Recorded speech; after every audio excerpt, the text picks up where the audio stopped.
Hi అండి, hello, welcome to నారు cooking zone. నమస్తే, అందరూ బాగున్నారు కదా. ఈరోజు మన వీడియోలో కోడిగుడ్లు బంగాళదుంప గ్రేవీ కర్రీ, కోడిగుడ్లు బంగాళదుంప ఎగ్ అండ్ పొటాటో కర్రీ చూద్దాము. ఏమీ డిష్ రైస్కి కానీ చపాతీకి కానీ రోటీకి కానీ సూపర్గా ఉంటుంది.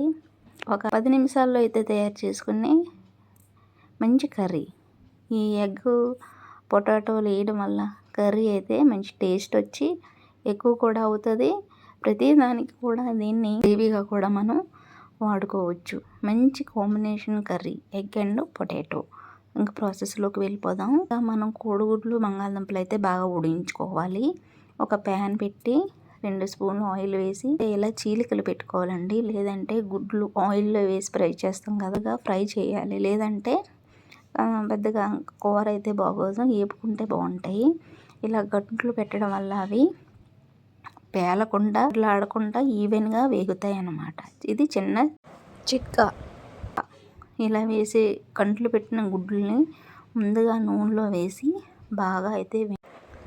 బాగా బ్రౌన్ కలర్ వచ్చేదాకా వేయించుకోవాలి. వేయించుకోవడం వల్ల టేస్ట్ అయితే బాగుంటుంది. నేను ఎప్పుడైనా గుడ్లు వేయించే తీసుకుంటాను. అలా వేయించిన పక్కన పెట్టుకున్న గుడ్లలో ఇంకా ఆయిల్ మిగిలింది కదా, అందులోని ఒక 2-3 పెద్ద సైజు ఉల్లిపాయలు చిన్న ముక్కలుగా కట్ చేసి పెట్టి వేయించుకోవాలి. అందులోనే పచ్చిమిర్చి, మీకు ఎంత కారం తింటే వేసుకోవచ్చు.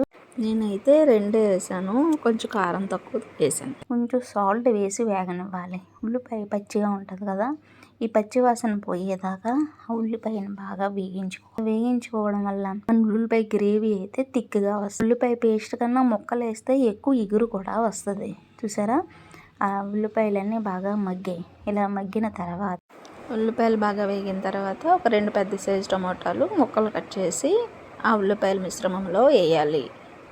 అలా వేసి బాగా వేయించాలి. గ్రేవీ లాగా అయిపోయి మసాలా కర్రీలా తయారైపోద్ది. ఇలా చేసుకోవడం వల్ల మన పొట్ట అయితే హాయిగా ఉండి గ్యాస్ట్రిక్కి అల్సర్కి దూరంగా ఉంటుంది. ఇది మసాలా కారం అండి, ఎండు కారం, ఇంట్లో తయారు చేసుకున్న కారం.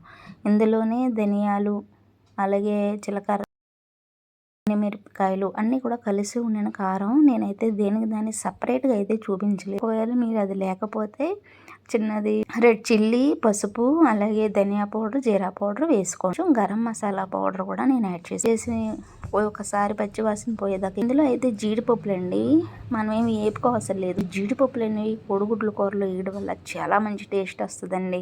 మనం ముందుగా వేపుకున్న గుడ్లు, అలా ఉడకబెట్టుకున్న బంగాళదుంపలు ఇవి కూడా వేసి మన ఉల్లిపాయ టమాటా అందులో వేసాం కదా కారం, ఈ గుడ్లకి పట్టేదాకా బాగా కలపాలి. గుడ్లు బంగాళదుంపలకి మనం వేసిన కారం అంతా కూడా బాగా పట్టేదాకా వేయించాలి. ఈ మిశ్రమం చూసారా గుడ్లకి అది ఎలా పట్టిందో. ఇలా పట్టిన తర్వాత మనం ఆ గుడ్లన్నీ ములిగేదాకా ఒక లోట లేదా ఒక గ్లాసు వాటర్ అయితే పోసుకోవాలి. ఆ వాటర్ పోసుకోవడం వల్ల బాగా ఉడుకుతుంది. వాటర్ పోసుకున్నాక నీళ్ళు అవి కొంచెం దగ్గరగా వచ్చి ఆయిల్ తేలే వరకు ఒక 10 నిమిషాలు ఉడికించాలి. అందులో కొంచెం కొత్తిమీర కూడా వేసి బాగా ఉడికించాలి. కొత్తిమీర ముందే వేయడం వల్ల కొత్తిమీర ఫ్లేవర్ కూడా ఈ కోడిగుడ్ల కూరకి బాగా ఇంకి కోడిగుడ్లు దగ్గరగా అయిన తర్వాత టేస్ట్ అయితే బాగుంటుంది. ఇలా ఒకసారి నీళ్ళు పోసిన తర్వాత ఒక 10 మినిట్స్ 15 మినిట్స్ సిమ్లో పెట్టి కుక్ చేసుకోవాలి. బై స్మాల్ రిక్వెస్ట్, మా వీడియో చూస్తున్నందుకు ధన్యవాదాలు. ఇప్పటివరకు నా ఛానల్ ఎవరైనా సబ్స్క్రైబ్ చేసుకోకపోతే సబ్స్క్రైబ్ చేసుకోండి, లైక్ చేయండి, షేర్ చేయండి. అలాగే మీ ఫ్రెండ్స్ అండ్ ఫ్యామిలీ మెంబర్కి షేర్ కూడా చేయండి. నాకు ఒక లైక్ చేయండి. ఇంకా మంచి మంచి వీడియోతో మీ ముందుకు వస్తాను. ఇంతేనండి, మన కోడిగుడ్ల కూర అయితే రెడీ. బంగాళదుంప జీడిపప్పు కూడా వేసాం కదా, మంచి టేస్టీగా ఉంటుంది. ఏమి కర్రీ ఇది చపాతీతో కానీ రోటీతో కానీ సూపర్గా ఉంటుంది. థ్యాంక్ యూ ఫర్ వాచింగ్ అండి. బాయ్.